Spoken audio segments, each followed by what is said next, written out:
What's up, everybody? I hope you're doing well. Welcome to the extended cut, minimally edited podcast version of this week's episode. And I'm not going to lie, I have absolutely no script for this week's video, which is something I don't know if I've ever done that before. Like zero script, like not even a title picked out. We're going to see what happens. So I have a feeling the podcast version of this episode is just going to have a whole bunch of rambly bits in there. I mean, doesn't it always? Hopefully I can still communicate something useful, but you're going to kind of hear the sort of unfiltered chitter chatter that's happening in Marie's brain. I have a couple things going on in the next several weeks, all fun things in my personal life, and so I'm making a choice to spend a little bit less time on my videos. So thanks for bearing with me. We'll see what happens. So the thing that I think I might want to talk about today, we'll see if it changes directions as I meander through the topic, is spurred on by a conversation I had with a friend this morning that also seemed to kind of overlap with a couple of episodes of the Ezra Klein show podcast that I listened to in the last week.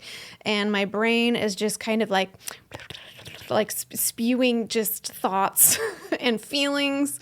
And so, maybe I'm going to externally process some of those with you all and see what comes out. So the two Ezra Klein podcast episodes that kind of spurred on the beginning of these thoughts for me were related to the declining numbers of children folks are having, and particularly in the United States, so it's happening in a lot of countries.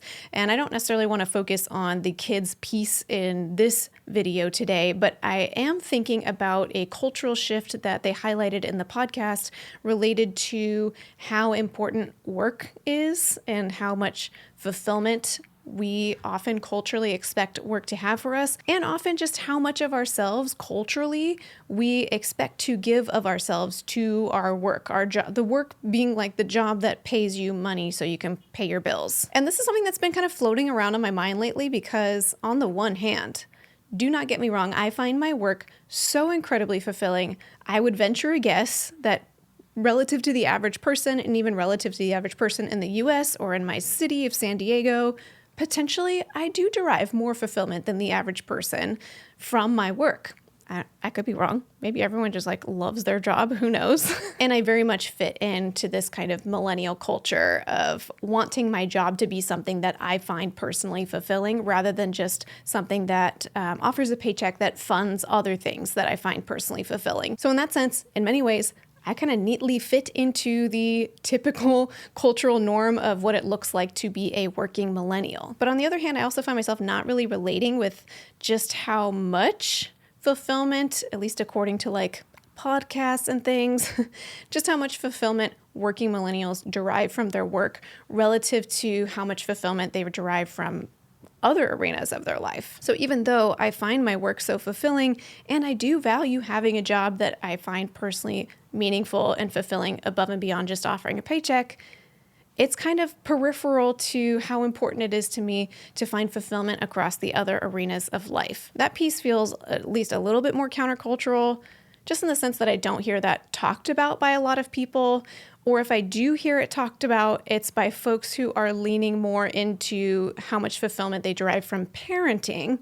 And that's kind of the piece that these podcast episodes were touching on of we are finding so much more fulfillment and meaning from our work, but we're also having so much more expectations on ourselves for how much time we should be investing in our children and how present to them that we expect ourselves to be compared to decades past. And that is just too much. We can't do all of that without sacrificing something. And so this podcast episode is essentially saying, part of the reason why we're not having as many kids now as we used to 50 years ago is because we expect more of ourselves, not only in our work, but also as parents. And if you try to add more kids into each person's household, there's just not bandwidth for it, let alone the infrastructure that is pretty anti-kid in the US compared to other countries. And so I find myself often not relating with the content out there, even content that is available for folks who are wanting to lean in heavily on both career and family at the same time. It can still often feel like those are the two main arenas that somebody spends their time and finds fulfillment, as opposed to kind of a more fleshed out, multifaceted series of things that in combination create fulfillment. And don't get me wrong, I get so much fulfillment from my children and my work. It's just that I also value finding fulfillment from other things as well. But that leads to this natural dilemma of like, if you have more arenas that you're investing heavily in, then there's less time to devote to any individual arena. So I'm kind of like partway in on lots of these arenas, if that makes sense. Like I don't spend too much time on any one of them. Like for example, I'm incredibly passionate about habitat restoration. So I probably invest about as much time in that as I do in my job.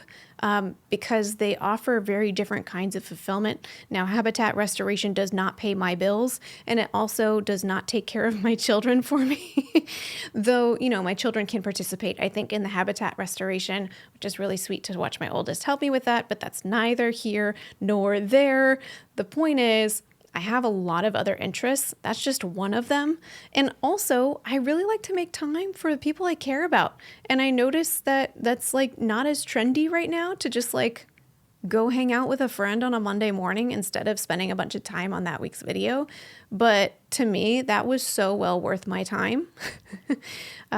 Even though it probably means that this week's video is like not going to perform as well or not be as produced or whatever ends up being the outcome of me spending less time on my work this week because I hung out with a friend. All y'all podcast folks probably you're just going to hear that whole long-winded thing that I just shared, even though ultimately that's not quite what I was thinking I would focus on for this episode. The thing that's kind of been on my mind and I've been thinking about is, in this world where we can culturally expect ourselves to be so invested in our work, I think there can be this kind of anxious energy that lives within our investment because we need our work to work because we have to pay our bills, first of all.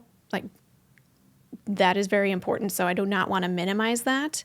But we also have this investment in like our career has to be successful and it has to be meaningful and we have to be doing the job that we love, like ASAP, like yesterday. So if we're not there now, we're behind. And it kind of has this anxious quality to it.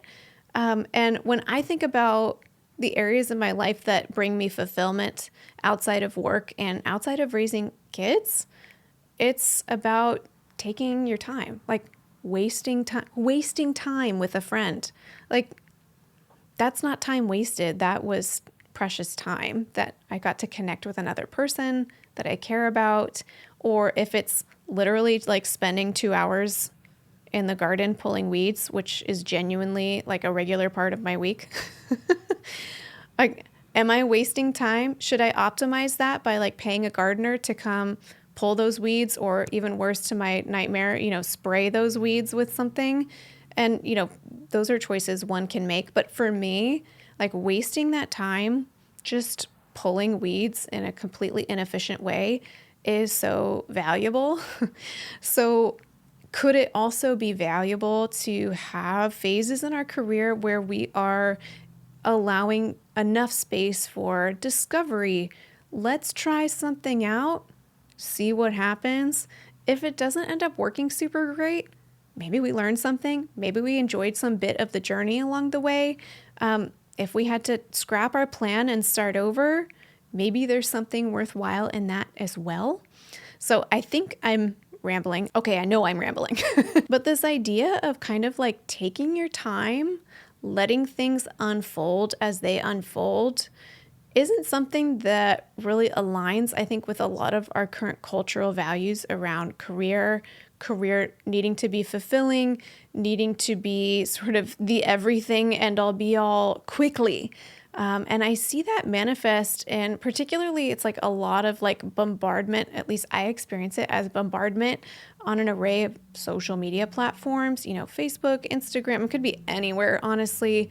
And yes, YouTube, I know I'm on YouTube or podcast, that like you have to like have arrived. You have to be there now. And if you're not there yet, well, you better hurry. And, usually there's some like proprietary program. And then if you follow my program in 8 weeks, you'll have da da da da da da da da.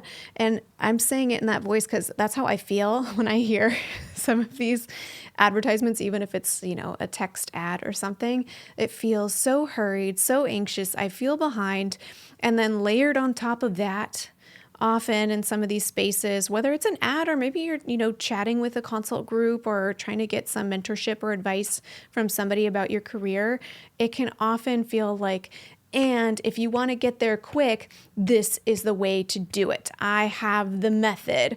And fill in the blank with whatever the method is. Everyone has their different, like, this is the way method, right? I hear people say things like, you have to have a social media presence now to fill your practice, or you have to be willing to accept insurance in order to fill your practice. Or on the flip side, you have to be willing to only accept cash pay in order to have a fulfilling practice. Like, I'm talking about private practice because this is, my world, but this could apply to anything. And I just don't buy it. I think there's something to be said about, if there's a more optimized way to get from point A to point Z that's more pleasant, that's less costly, less problematic, by all means, we don't need everyone to reinvent the wheel every time. And if somebody's kind of paved the path already, they might as well share that knowledge and information with others. I very much care about that and think that's great. And if we also take the approach of like, my path is the one path, I did it this way, I have the kind of proprietary method to do it, you have to do it this way too, that just doesn't sit well with me. And it takes the fun out of it, because as scary as it is to pursue whatever career pursuits you might be pursuing, whether you're a therapist pursuing private practice or anyone pursuing anything, like, wouldn't it be nice if the journey was just a little more lovely and enjoyable along the way? Now, I don't want to minimize the stresses that also inevitably come, especially when we're talking about there's no time to dilly-dally if you need to pay your bills, right? But I think even when we have that anxious quality to we need to get to our goal ASAP, then we can kind of lose touch with ourselves. And a lot of times I think it ends up taking longer for people to get to, paying their bills at the extent that they wanted to. Because when we're so stressed out, it's really hard to stay grounded in, our true self, our wise self, whatever you want to call it, to stay centered and grounded. And we can end up making decisions that then we regret later, taking turns that we thought were right in the moment, but we made it out of an anxious state. And so we look back at it and regret it, we took a wrong turn and have to course correct later, which is fine to course correct. But I'm just saying, when we take a hurried approach, it doesn't necessarily get us to the goal of even paying our bills faster, if that is the motivator as well. So I know sometimes it could feel like we don't have the luxury of taking our time and dilly-dallying because I have to pay those bills. And I so empathize with that. But I think if we give ourselves a little bit of permission to say, hey, we're going to get there. Let's give ourselves a little space to discover what route is the one that's going to make the most sense for me or my household or whatever is important to you, then by all means, let's take our time and find that route and trust that we will get there. So even though I didn't have a script today and I wasn't really sure exactly what I was going to talk about, perhaps some of the motivation I had for pushing the record button on this one was to really just encourage you, wherever you are at in your career journey or life journey for that matter, if you're feeling a sense of pressure to get things done on a certain timeline or on a certain path, I just want to give you some permission, encouragement to let it unfold on its own timeline. If you allow a little bit of space, maybe there will be some opportunity for you to discover what fits well for you. Maybe there will be some opportunity for you to enjoy the journey. And there's more to life than just pursuing one goal full speed ahead, at least sometimes. And you know what? As I'm talking, I'll just say am I projecting? 100%. This is future me talking to past me, and this may not be the advice for you or that everyone needs. But I think that's kind of the point that I'm saying. If you're hearing voices saying that there's this one way to do things, it's okay to question it, because a lot of times I hear those voices. If I go along with them, I end up regretting that later, or feeling like I was kind of out of touch with myself as I went. And a lot of times the things that I'm happiest with for myself, my own fulfillment, and even my paycheck, to be honest, come from doing things that are out of alignment from what other people suggested or even more loudly told me to do. So I'm not saying you need to go against the status quo, but I'm just trying to advocate that there's probably more than one way to get to wherever you want to go, and just let that be known. And it doesn't have to be my way either. Just be free. Well, as I'm coming to the end of this episode, I am feeling very aware of why I usually script my videos. There's a reason for that. So today you got to witness Ramble Marie show up and just share. But all of this was inspired partly because I'm going to work less this week and the next several weeks because I got some fun stuff going on in my personal life.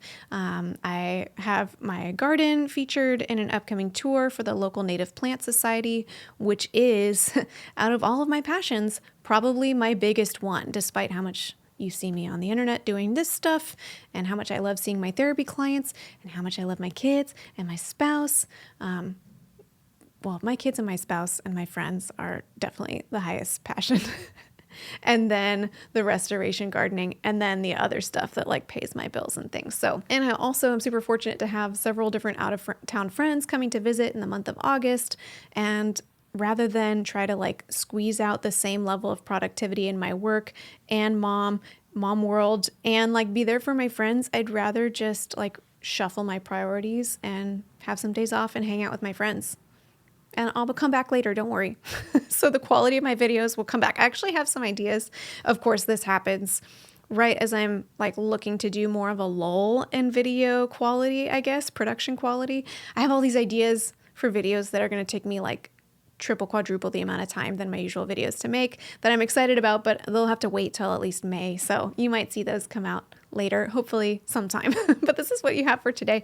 I hope some of you found it encouraging wherever you might be at in your career path or your personal path to just know it's okay. Whatever route you're taking, you'll get there. And yeah, if you're hearing people say things like the only way to fill your practice is through fill in the blank. I've heard so many things fill that blank through social media, through Google Ads. Maybe you've heard it from me, SEO. I try not to say it's the only way. It is a way that I personally enjoy, and it's been effective for me. But there's other ways. I know so many folks who fill their practice through less techie ways or like old school ways, quote unquote, like reaching out to other therapists in your area, befriending folks, making connections, developing networks of professionals that you interact with and refer to and from. That works too. And you know what? If you fill it through Psychology Today or some other means, that also works too. So there's lots of ways. There's lots of ways, and you don't have to listen to the people. You can. You so can. Just know that it's a choice to go that way versus another way. It's not the only way. You hear me? I hope you hear me on that. Well, I actually have a client in 10 minutes, so I gotta go, but I'll leave it here. I hope you found this encouraging wherever you might be at. And if somehow this was more of a train wreck of an episode, which is totally fine, I'm okay with that, then I look forward to, whatever comes out in my future episodes. Maybe you'll enjoy some of those more. Okay, well, again, thank you. I genuinely don't know how this is going to turn out. I know I just said everything that I said, but it's not until I go back and edit it that I actually hear what it sounded like. Does that even make sense? Sometimes I listen back and I'm like, oh, that turned out better than I thought. Sometimes I listen back and I'm like, Marie, did you really think that was a good video idea? Well, it's what we got for now. So we'll see. We'll see which one it is this time. But thanks for hanging with me. And until next time, from one therapist to another, I wish you well.